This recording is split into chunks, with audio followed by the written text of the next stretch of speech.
ಎಲ್ರಿಗೂ ನಮಸ್ಕಾರ. Topper IAS ಕನ್ನಡದಲ್ಲಿ ಪ್ರಚಲಿತ ವಿದ್ಯಮಾನಗಳ ವಿಶ್ಲೇಷಣೆಗೆ ಸ್ವಾಗತ. ನಾವಿವತ್ತು ಪ್ರಿಲಿಮ್ಸ್ ಪಾಯಿಂಟ್ ಆಫ್ ವ್ಯೂವಿಂದ ಯಾವ ಆರ್ಟಿಕಲ್ಸ್ ಇಂಪಾರ್ಟೆಂಟ್ ಇದೆಯೋ ಆ ಒಂದು ಆರ್ಟಿಕಲ್ಸ್ನ ಡಿಸ್ಕಸ್ ಮಾಡ್ತಾ ಇದ್ದೀವಿ. ಸೊ ಮೊದಲನೇ ಆರ್ಟಿಕಲ್ಲು ತ್ವರಿತ ವಿಚಾರಣೆ ಮೂಲಭೂತ ಹಕ್ಕು ಹೈಕೋರ್ಟ್. ನಮಗೆ ಗೊತ್ತಿದೆ ತುಂಬ ಫಂಡಮೆಂಟಲ್ ರೈಟ್ಸ್ ಇದೆ. ಮೂಲಭೂತ ಹಕ್ಕು ಅಂದರೆ ಮನುಷ್ಯನಿಗೆ ಬದುಕೋಕೆ ಬೇಕಾಗಿರುವಂಥ ಕೆಲವೊಂದು ಮೂಲಭೂತ ಹಕ್ಕು.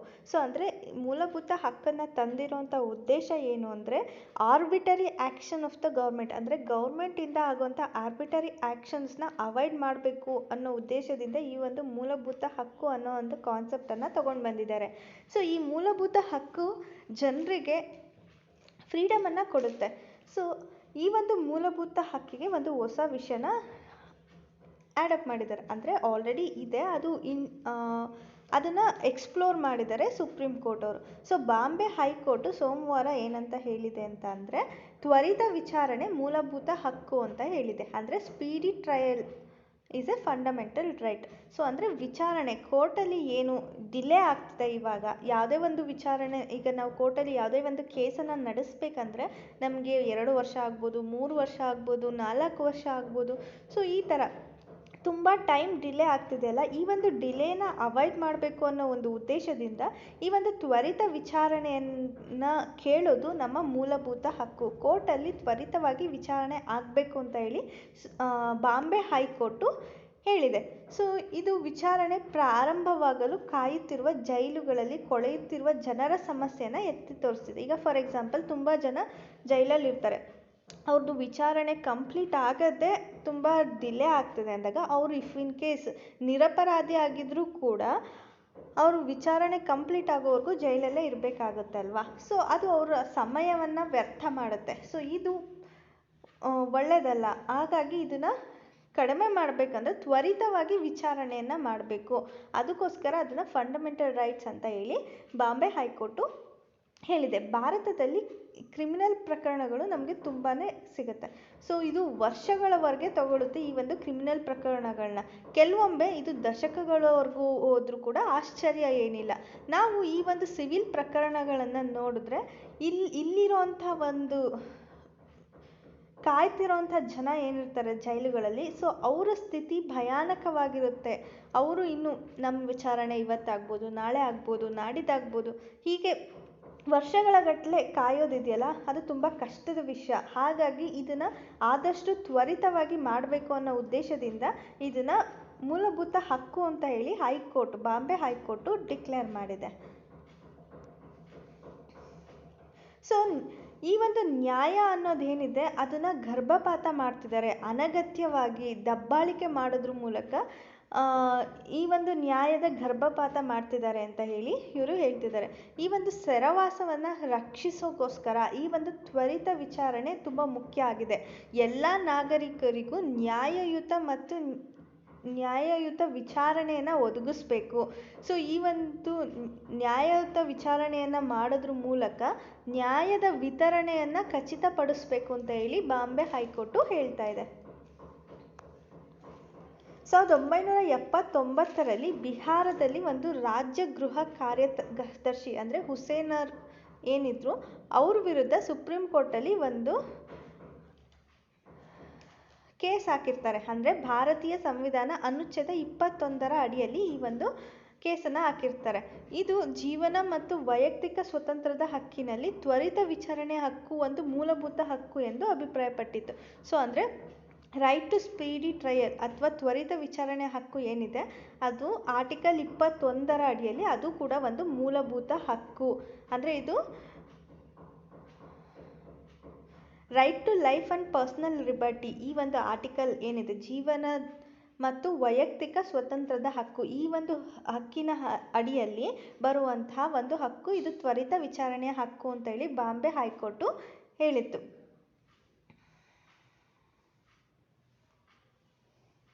ಸೊ ಮುಂದಿನ ಆರ್ಟಿಕಲ್ಗೆ ಹೋದರೆ ಆಕ್ಸ್ಫಾಮ್ ಅಂತ ಒಂದು ಏನಿದೆ ಕಂಪನಿ, ಅದು ಒಂದು ರಿಪೋರ್ಟನ್ನು ಕಳಿಸಿದೆ. ಇದು ಶಾರ್ಪ್ ಇನ್ಇಕ್ವಾಲಿಟೀಸ್ನ ತೋರಿಸ್ತಿದೆ. ಅಂದರೆ ಹೆಲ್ತ್ ಇಂಡಿಕೇಟರ್ಸಲ್ಲಿ, ಆರೋಗ್ಯ ಸೂಚಕಗಳಲ್ಲಿ ತೀಕ್ಷ್ಣವಾದ ಅಸಮಾನತೆಯನ್ನು ಈ ಒಂದು ಆಕ್ಸ್ಫಾಮ್ ವರದಿ ಕೊಡ್ತಾ ಇದೆ.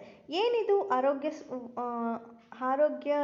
ಆಕ್ಸ್ಫಾಮ್ ವರದಿ, ಇದು ಏನೇನು ಅಸಮಾನತೆಗಳನ್ನ ತೋರಿಸ್ತಿದೆ ಅಂತಂದರೆ, ಇದ್ರದ್ದು ಟೈಟಲ್ ಏನಂತ ಕೊಟ್ಟಿದ್ದಾರೆ ಅಂದರೆ ಇಂಡಿಯಾ ಇನ್ಈಕ್ವಾಲಿಟಿ ರಿಪೋರ್ಟ್ 2021. ಅಂದರೆ ಇಂಡಿಯಾದಲ್ಲಿರುವಂಥ ಇನ್ಈಕ್ವಾಲಿಟೀಸ್ನ ಈ ರಿಪೋರ್ಟಲ್ಲಿ ತೋರಿಸ್ತಿದ್ದೀವಿ ಅಂತ ಹೇಳಿ. India inequality report 2021, India's unequal health care story. ಅಂದರೆ ಯಾವ ಥರ ಹೆಲ್ತ್ ಕೇರು ಅನ್ಈಕ್ವಲ್ ಆಗಿದೆ ಅಂತ ಈ ಒಂದು ರಿಪೋರ್ಟಲ್ಲಿ ಹೇಳ್ತಿದ್ದಾರೆ. ಅಂದರೆ ಭಾರತ ಅಸಮಾನತೆ ವರದಿ 2021, ಭಾರತದ ಅಸಮಾನ ಆರೋಗ್ಯ ರಕ್ಷಣಾ ಕಥೆ ಎಂದು ಇದಕ್ಕೆ ಹೆಸರನ್ನು ಕೊಟ್ಟಿದ್ದಾರೆ. ಸೊ ಈ ನೇಮಲ್ಲೇ ಇದ್ರದ್ದು ಈ ಒಂದು ರಿಪೋರ್ಟಲ್ಲಿ ನಮಗೆ ಏನು ಸಿಗುತ್ತೆ ಅನ್ನೋದನ್ನು ನಾವು ತಿಳ್ಕೊಳ್ಬೋದು.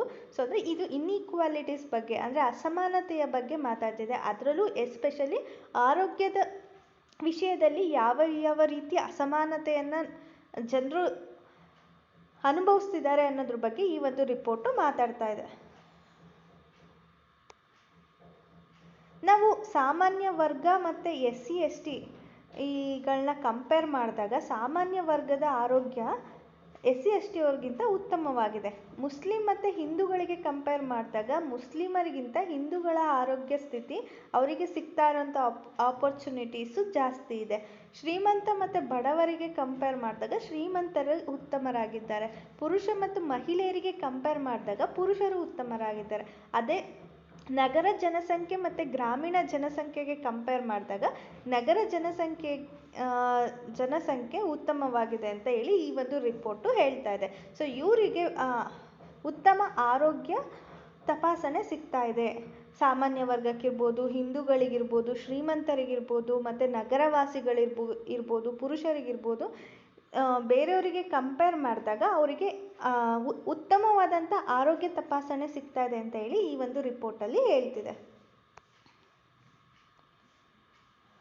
ಈ ಸಂಶೋಧನೆ ಪ್ರಾಥಮಿಕವಾಗಿ ರಾಷ್ಟ್ರೀಯ ಕುಟುಂಬ ಆರೋಗ್ಯ ಸಮೀಕ್ಷೆ 3 ಮತ್ತು 4ರ ಸುತ್ತುಗಳು, ಅಂದರೆ ನ್ಯಾಷನಲ್ ಫ್ಯಾಮಿಲಿ ಹೆಲ್ತ್ ಸರ್ವೆ ಮತ್ತು ನ್ಯಾಷನಲ್ ಸ್ಯಾಂಪಲ್ ಸರ್ವೆ, ಈ ಒಂದು ರಿಪೋರ್ಟನ್ನು ಆಧಾರದ ಮೇಲೆ ಇವರು ಕೊಟ್ಟಿದ್ದಾರೆ. ಅಂದರೆ ಈ ಒಂದು ರಿಪೋರ್ಟನ್ನು ಫ್ರೇಮ್ ಮಾಡಿದ್ದಾರೆ.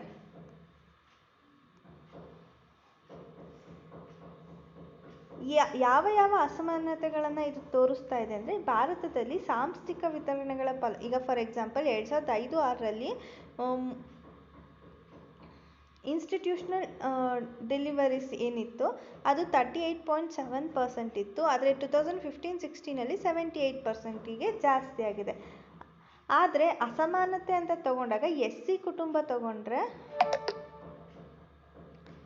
ಅದರಲ್ಲಿ ಬರೀ 15%, ಅಂದರೆ ಸಾಮಾನ್ಯ ವರ್ಗಕ್ಕೆ ಕಂಪೇರ್ ಮಾಡಿದ್ರೆ SC/ST ಅವರು 15% ಕಡಿಮೆ ಈ ಒಂದು ಅಂದರೆ ಇನ್ಸ್ಟಿಟ್ಯೂಷನಲ್ ಡೆಲಿವರೀಸು ಅವರಲ್ಲಿ ತುಂಬ ಕಡಿಮೆ ಇದೆ, ಅಂದರೆ 15% ಕಡಿಮೆ ಇದೆ. ಮುಸ್ಲಿಂ ಮತ್ತು ಹಿಂದೂಗೆ ಕಂಪೇರ್ ಮಾಡಿದ್ರೆ ಮುಸ್ಲಿಮರು ಹಿಂದೂಗಿಂತ 12% ಹಿಂದುಳಿದಿದ್ದಾರೆ, ಅಂದರೆ ಇನ್ಸ್ಟಿಟ್ಯೂಷನಲ್ ಡೆಲಿವರೀಸಲ್ಲಿ. ಜನಸಂಖ್ಯೆ ಅಥವಾ ಬಡವರು ಅಥವಾ ಶ್ರೀಮಂತರು ತಗೊಂಡಾಗ ಶ್ರೀಮಂತರು ಮತ್ತು ಬಡವ್ರ ಮಧ್ಯೆ 35% ಅಂತರ ಇದೆ ಅಂತ ಹೇಳ್ತಿದ್ದಾರೆ. ಸೊ ಇನ್ಸ್ಟಿಟ್ಯೂಷನಲ್ ಡೆಲಿವರೀಸ್ ಆಗೋದ್ರಿಂದ ಏನಾಗುತ್ತೆ, ಅವ್ರ ಹೆಲ್ತ್ ಇಫ್ ಇನ್ ಕೇಸ್ ಏನಾದರೂ ಎಮರ್ಜೆನ್ಸಿ ಇತ್ತು ಅಂದರೆ ಅಲ್ಲಿ ಡಾಕ್ಟರ್ಸ್ ಇರ್ತಾರೆ, ನರ್ಸಸ್ ಇರ್ತಾರೆ, they will take care of the. ಅದೇ ಹೋಮಲ್ಲಿ ಆಗೋದ್ರಿಂದ ಏನಾಗುತ್ತೆ, ಎಮರ್ಜೆನ್ಸಿ ಸಿಚುವೇಶನ್ನ ಹ್ಯಾಂಡಲ್ ಮಾಡೋದು ಕಷ್ಟ ಆಗುತ್ತೆ. ಸೈಂಟಿಫಿಕ್ ಮೆಥಡನ್ನು ಯೂಸ್ ಮಾಡಲ್ಲ, ಮತ್ತು ಟ್ರೆಡಿಷ್ನಲ್ ಮೆಥಡನ್ನು ಯೂಸ್ ಮಾಡೋದ್ರಿಂದ ಏನಾಗುತ್ತೆ, ಸೊ ಅಲ್ಲಿ ಮಗುಗೆ ಅಥವಾ ತಾಯಿಗೆ ತೊಂದರೆ ಆಗುವಂಥ ಚಾನ್ಸಸ್ ಸಿಗಿರುತ್ತೆ. ಸೊ ಹಾಗಾಗಿ ಇನ್ಸ್ಟಿಟ್ಯೂಷನಲ್ ಡೆಲಿವರೀಸ್ನ ಜಾಸ್ತಿ ಇವರಿಲ್ಲಿ ಪ್ರಿಫರ್ ಮಾಡ್ತಿದ್ದಾರೆ. ಸೊ ಅದು 2005-6ರಲ್ಲಿ 38.7% ಇದೆ, 2015-16ರಲ್ಲಿ 78.9% ಇದೆ. ಇಲ್ಲಿ ಇನ್ಕ್ರೀಸ್ ವ್ಯಾಲ್ಯೂನ ನಾವು ನೋಡ್ತಾ ಇದ್ರೂ ಕೂಡ ಅದು ಎಲ್ಲರಲ್ಲೂ ಸಮಾನವಾಗಿಲ್ಲ.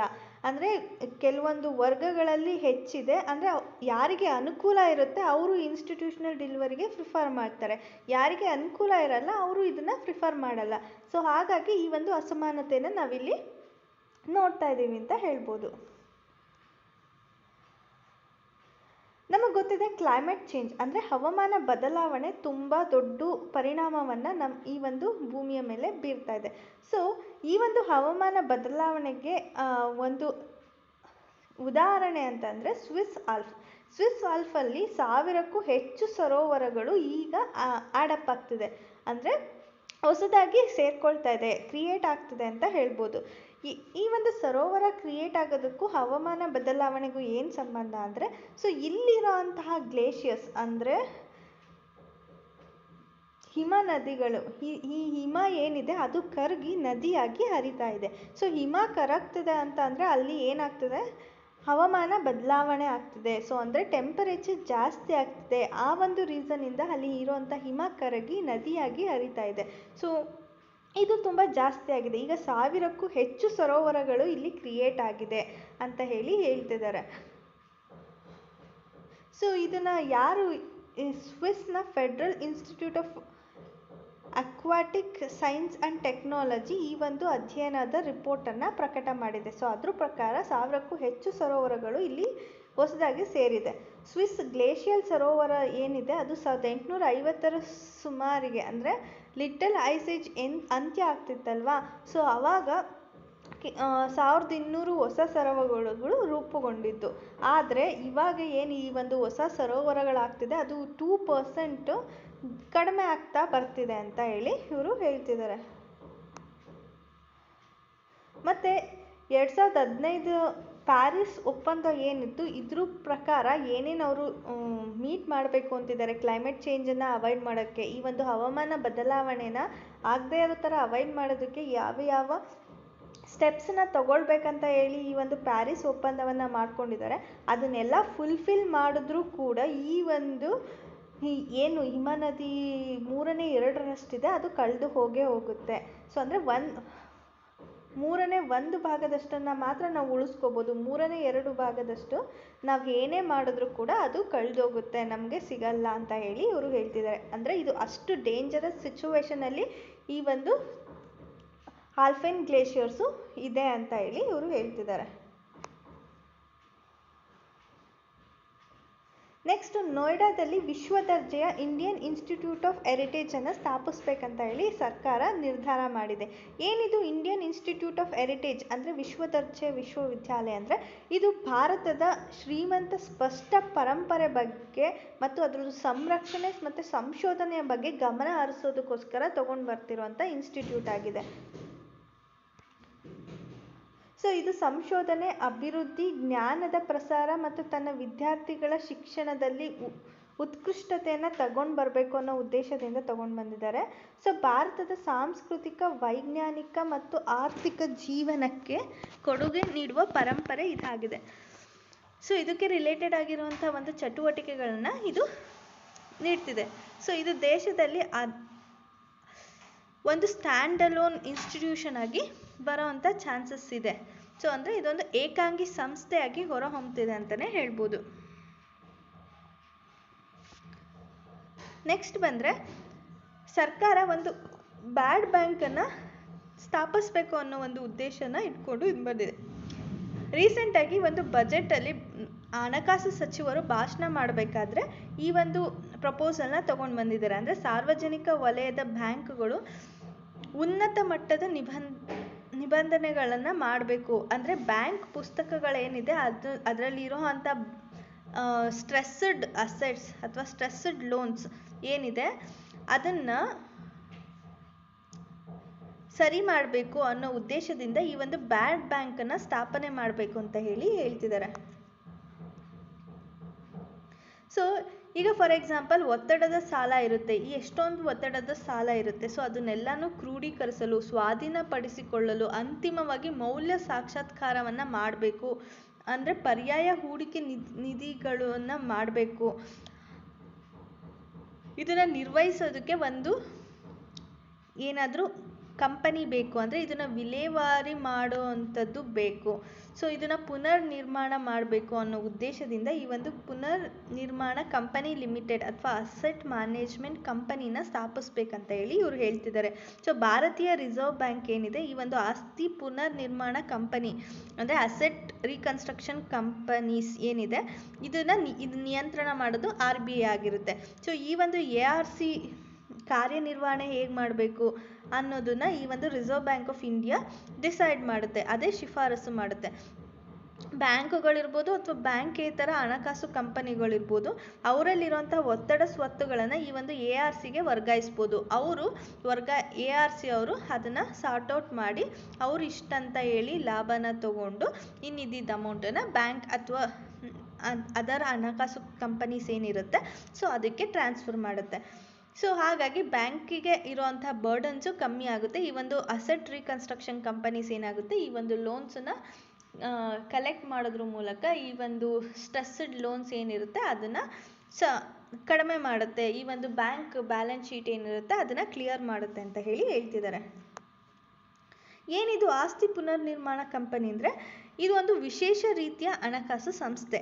ಬ್ಯಾಂಕಿಲಿ ಸಾಲ ಇರುತ್ತಲ್ವ, ಈ ಒಂದು ಬ್ಯಾಂಕಿನ ಸಾಲಗಳನ್ನು ಒಪ್ಪಿದ ಮೌಲ್ಯದಲ್ಲಿ, ಈಗ ಫಾರ್ ಎಕ್ಸಾಂಪಲ್ 100 ರೂಪೀಸ್ ಸಾಲ ಇರುತ್ತೆ ಬ್ಯಾಂಕಲ್ಲಿ ಅಂತ ಅಂದ್ಕೊಳ್ರಿ.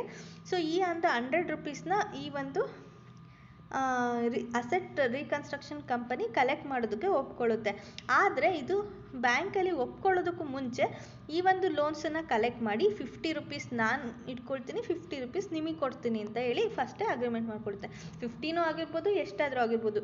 ಸೊ ಇವರು ಫ್ರೀ ಅಗ್ರೀಡ್ ಕಂಡೀಷನಲ್ಲಿ ಇದನ್ನು ಒಪ್ಕೊಳ್ತಾರೆ. ಸೊ ಎಷ್ಟಕ್ಕೆ ಒಪ್ಕೊಂಡಿರ್ತಾರೋ ಅಷ್ಟು ಅಮೌಂಟನ್ನು ಅವರು ಬ್ಯಾಂಕಿಗೆ ವಾಪಸ್ ಕೊಡಬೇಕಾಗುತ್ತೆ. ಇನ್ನು ರಿಮೈನಿಂಗ್ ಅಮೌಂಟನ್ನು ಅಸೆಟ್ ರೀಕನ್ಸ್ಟ್ರಕ್ಷನ್ ಕಂಪನಿಯವರು ಇಟ್ಕೊಳ್ಬೋದು. ಸೊ ಈ ರೀತಿಯಾಗಿ ಈ ಒಂದು ಕಂಪನಿ ವರ್ಕ್ ಆಗುತ್ತೆ.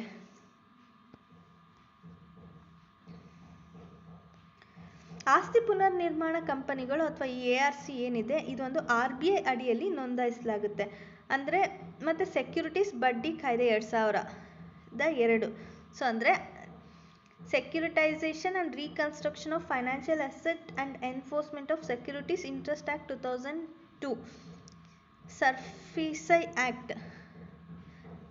ಸೊ ಈ ಒಂದು ಆ್ಯಕ್ಟ್ ಅಂಡರಲ್ಲಿ ಇದನ್ನು ರಿಜಿಸ್ಟರ್ ಮಾಡಿದ್ದಾರೆ. ಸೊ ಇದು ಅಂದರೆ ಹಣಕಾಸು ಸ್ವತ್ತುಗಳ ಸೆಕ್ಯೂರಿಟೀಸ್ ಮತ್ತು ಪುನರ್ನಿರ್ಮಾಣ ಮತ್ತು ಜಾರಿ ಅಡಿಯಲ್ಲಿ ಇದನ್ನು ನಿಯಂತ್ರಣ ಮಾಡಲಾಗುತ್ತೆ ಅಂತ ಹೇಳಿ ಇವರು ಹೇಳ್ತಿದ್ದಾರೆ. So that's all for today. ನಿಮಗೆ ಯಾವುದೇ ರೀತಿಯಾದಂಥ ಡೌಟ್ಸ್ ಇದ್ದರೆ ನೀವು ಕಮೆಂಟ್ ಸೆಕ್ಷನಲ್ಲಿ ಕೇಳ್ಬೋದು. ನಿಮಗೆ ಈ ಒಂದು ವಿಡಿಯೋ ಇಷ್ಟ ಆಗಿದ್ದರೆ ಲೈಕ್ ಮಾಡಿ, ಶೇರ್ ಮಾಡಿ, ಕಮೆಂಟ್ ಮಾಡಿ ಹಾಗೂ ಸಬ್ಸ್ಕ್ರೈಬ್ ಮಾಡಿ.